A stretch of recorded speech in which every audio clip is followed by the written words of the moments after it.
नमस्कार, स्वागत है आपका हमारे चैनल पर। मैं हूं आपके साथ शिप्रा सैनी।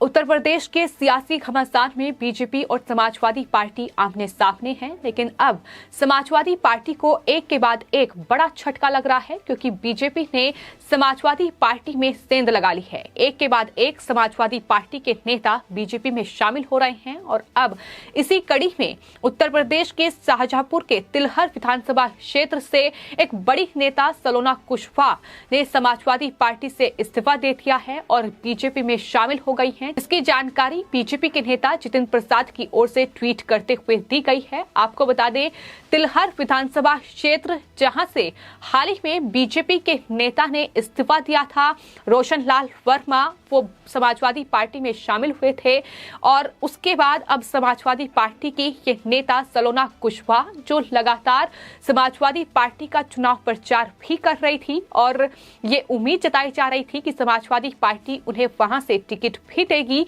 लेकिन अचानक उन्होंने बीजेपी को ज्वाइन करने का फैसला कर लिया है। ओबीसी कैटेगरी से सलोना कुशवाहा आती हैं, तो बड़ा फैसला उनकी तरफ से लिया गया है। इस तरीके से समाजवादी पार्टी के एमएलसी घनश्याम लोधी और इसके अलावा भी एक और एमएलसी ने समाजवादी पार्टी को छोड़ा है। बाकायदा घनश्याम लोधी की ओर से तो यहां तक अपने लेटर में कहा गया था कि समाजवादी पार्टी पिछड़ों और दलितों का अपमान कर रही है, एंटी दलित है समाजवादी पार्टी। इस तरीके के आरोप भी लगातार समाजवादी पार्टी के अध्यक्ष अखिलेश यादव पर लग रहे हैं। तो एक तरफ अखिलेश यादव जो लगातार बीजेपी पर पिछड़ों और दलितों का अपमान करने का आरोप लगा रहे हैं, लेकिन वहीं उन्हीं की पार्टी के नेता, उन्हीं की पार्टी के जो विधान परिषद के सदस्य हैं, वो समाजवादी पार्टी और अखिलेश यादव को बेनकाब करने का काम कर रहे हैं कि किस तरीके से अखिलेश यादव को पिछड़ों का और दलितों का वोट बैंक तो चाहिए, लेकिन उन्हें दलित लीडरशिप नहीं चाहिए, उन्हें ओबीसी लीडरशिप नहीं चाहिए। ये लगातार उन पर आरोप लगाए जा रहे हैं। तो भले ही अखिलेश यादव, स्वामी प्रसाद मौर्य और धर्म सिंह सैनी जैसे नेताओं को अपनी पार्टी में शामिल करके ये दावा कर रहे हों कि दरअसल वो ओबीसी और दलितों की बहुत बड़ी हितैषी पार्टी है, लेकिन इस तरीके से सच्चाई जो है अब सामने आ रही है। जिस तरीके से अब जो ओबीसी कैटेगरी के नेता हैं, वो लगातार समाजवादी पार्टी को छोड़ रहे हैं और यहाँ तक कि भीम आर्मी के प्रमुख चंद्रशेखर आजाद उर्फ रावण तो यहाँ तक आरोप लगा चुके हैं कि अखिलेश यादव एंटी दलित हैं, उन्हें सिर्फ और सिर्फ दलितों का वोट बैंक चाहिए, उन्हें दलित लीडरशिप से परहेज है। तो इस तरीके के आरोप लगातार समाजवादी पार्टी पर लग रहे हैं और अब जिस तरीके से तिलहर सीट से बीजेपी से रोशन लाल वर्मा जो हैं, उन्होंने इस्तीफा दिया और उसके बाद अखिलेश यादव जो जनसभा में ये लगातार कह रहे थे कि दरअसल बीजेपी पिछड़ों को अपमानित कर रही है, इसलिए बीजेपी के ये नेता जो हैं वो समाजवादी पार्टी में शामिल हो रहे हैं। लेकिन जिस तरीके से अब सलोना कुशवाहा बीजेपी में शामिल हुई हैं, वो साफ तौर पर समाजवादी पार्टी और अखिलेश को बेनकाब करने के लिए काफी है। आपको ये भी बता दें कि ये माना जा रहा था कि चुनाव आने तक, चुनाव की तारीख नजदीक आने तक कुछ नए समीकरण उत्तर प्रदेश में देखने को मिल सकते हैं।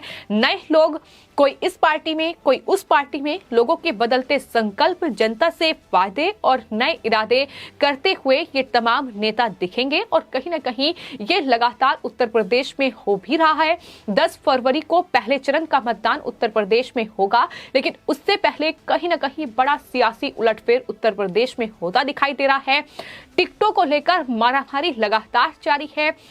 बीजेपी की जो लिस्ट सामने आई है, उसने कहीं ना कहीं सबकी उम्मीदों पर वो ना सिर्फ खरी उतरी है, बल्कि कहीं ना कहीं एक चौंकाने वाली लिस्ट भी बीजेपी की ओर से जारी की गई है, जहां कई नेता ऐसे थे, फिर चाहे वो स्वामी प्रसाद मौर्य हो, रोशन लाल वर्मा हो या जो और बाकी 5 विधायक बीजेपी को छोड़कर समाजवादी पार्टी में शामिल हुए थे, जो इस मंशा से शामिल हुए थे कि दरअसल बीजेपी उन्हें टिकट नहीं देगी, बीजेपी ओबीसी कैटेगरी के नेताओं को टिकट नहीं देगी, एससी या एसटी कैटेगरी के नेताओं को टिकट नहीं देगी। लेकिन जो पहली लिस्ट सामने आई है 107 उम्मीदवारों की, जो कि 2 चरण के लिए बीजेपी ने अपनी ये लिस्ट जारी की है, कहीं ना कहीं लिस्ट जो है वो उम्मीदों से भी परे है, क्योंकि उसमें 44 ओबीसी चेहरों को बीजेपी ने टिकट दिया है, वही 19 एससी चेहरों को टिकट दिया गया है, 10 महिलाओं को टिकट दिया गया है और अब बीजेपी दूसरे दूसरी लिस्ट जो है उम्मीदवारों की वो जारी करेगी, उस पर भी मंथन चल रहा है।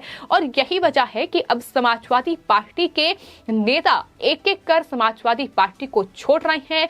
अखिलेश यादव पर दलितों और पिछड़ों को अपमानित करने का आरोप लगा रहे हैं और वे ये साफ तौर पर कह रहे हैं कि सिर्फ और सिर्फ अखिलेश यादव को वोट बैंक चाहिए। दलित या ओबीसी लीडरशिप अखिलेश यादव को नहीं चाहिए, वो सिर्फ अपने परिवारवाद की राजनीति कर रहे हैं। तो एक तरफ ये जो तिलहर विधानसभा सीट है, इससे रोशनलाल वर्मा जो है वो समाजवादी पार्टी में शामिल हो गए हैं। उम्मीद उन्होंने यही जताई होगी कि दरअसल मजबूत समीकरण वहां है और समाजवादी पार्टी में शामिल होकर उन्हें टिकट मिल सकता है। लेकिन उसी के साथ ये भी माना जा रहा था कि समाजवादी पार्टी की जो दावेदार है वहां से सलोना कुशवाहा वो कोई बड़ा दांव खेल सकती हैं, भले ही वो समाजवादी पार्टी के लिए अभी तक वहां चुनाव प्रचार कर रही थी। और कहीं ना कहीं यही देखने को भी मिला है कि अब सलोना कुशवाहा जो हैं वो बीजेपी में शामिल हो गई हैं।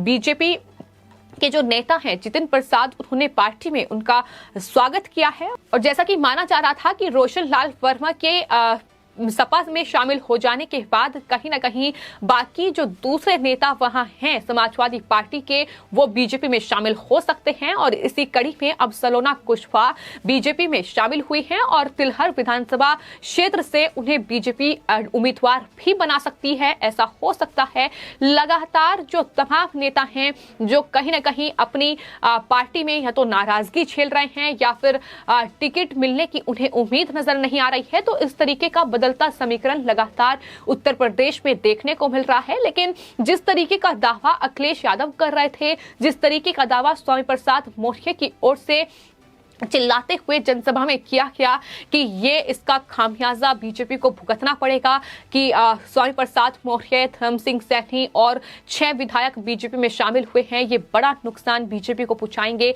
लेकिन ऐसा कुछ दिखाई नहीं दे रहा है क्योंकि बीजेपी ने अपनी पहली लिस्ट जारी कर दी है जो समाजवादी पार्टी के लिए जाहिर तौर पर किसी बड़े झटके से कम नहीं थी। वहीं दूसरे लिस्ट के लिए भी मंथन लगातार जारी है। तमाम नेता जो एक एक कर अब समाजवादी पार्टी को छोड़ रहे हैं और बीजेपी में शामिल हो रहे हैं। इसी कड़ी में आपको बता दें 2 एमएलसी घनश्याम लोधी और शैलेंद्र सिंह बीजेपी में शामिल हुए हैं। इसके अलावा समाजवादी पार्टी के एक पूर्व विधायक ओम प्रकाश ने भी बीजेपी का दामन थाम लिया है। इसके अलावा अगर बात की जाए तो एक पूर्व आईएएस राम बहादुर बीएसपी छोड़कर बीजेपी में शामिल हुए हैं। तो जहां लगातार अभी तक समाजवादी पार्टी ये जश्न मना रही थी, ये खुशी जाहिर कर रही थी कि बीजेपी में उन्होंने सेंध लगा ली है और इतनी बड़ी तादाद में ये नेता जो हैं वो समाजवादी पार्टी में शामिल कर लिए हैं। लेकिन कहीं ना कहीं अब ये दांव समाजवादी पार्टी पर उल्टा पड़ रहा है क्योंकि जो दलितों और पिछड़ों पर राजनीति कर रहे थे, जो उनका वोट बैंक बटोरने के लिए जिस तरीके के बयान दिए जा रहे थे कि बीजेपी जो है वो पिछड़ों और दलितों का सिर्फ अपमान कर रही है, इस तरीके के आरोप समाजवादी पार्टी ने लगाए। यहां तक अखिलेश यादव की ओर से कहा गया कि ये जो पिछड़े लोग हैं, जो दलित लोग हैं, यही अपनी वोटों की मार से बीजेपी को इस बार हराएंगे। इस तरीके के बयान भी दिए गए हैं। फिलहाल पहले चरण की वोटिंग 10 फरवरी को होगी और उसके बाद बाकी 6 चरण में मतदान होगा, यानी कुल 7 चरण में उत्तर प्रदेश में वोटिंग होने जा रही है और 10 मार्च को नतीजे सामने आएंगे। ये तभी तय हो पाएगा कि आखिर कौन किसे उत्तर प्रदेश से की सत्ता से बाहर फेंकता है। लेकिन फिलहाल जिस तरीके की बयानबाजी जारी है, जिस तरीके से ये चुनावी समीकरण लगातार बदलते दिखाई दे रहे हैं, सियासी समीकरण बदल रहे हैं उत्तर प्रदेश में, क्योंकि एक एक कर अब समाजवादी पार्टी के नेता पार्टी को छोड़ रहे हैं और पिछड़ों और दलितों का अपमान करने का आरोप अखिलेश यादव पर लगातार लग रहा है। और अब एक और बड़ी नेता, वो भी ओबीसी कैटेगरी में से, वो बीजेपी में शामिल हुई हैं, सलोना कुशवाहा। तो लगातार ये पार्टी छोड़ने का सिलसिला जारी है और ये अखिलेश यादव को कितना भारी पड़ेगा ये आने वाले वक्त में देखना होगा। फिलहाल आपकी इस पूरे मामले पर क्या राय है, हमें कमेंट बॉक्स में जरूर लिखें और चैनल को सब्सक्राइब करें। धन्यवाद।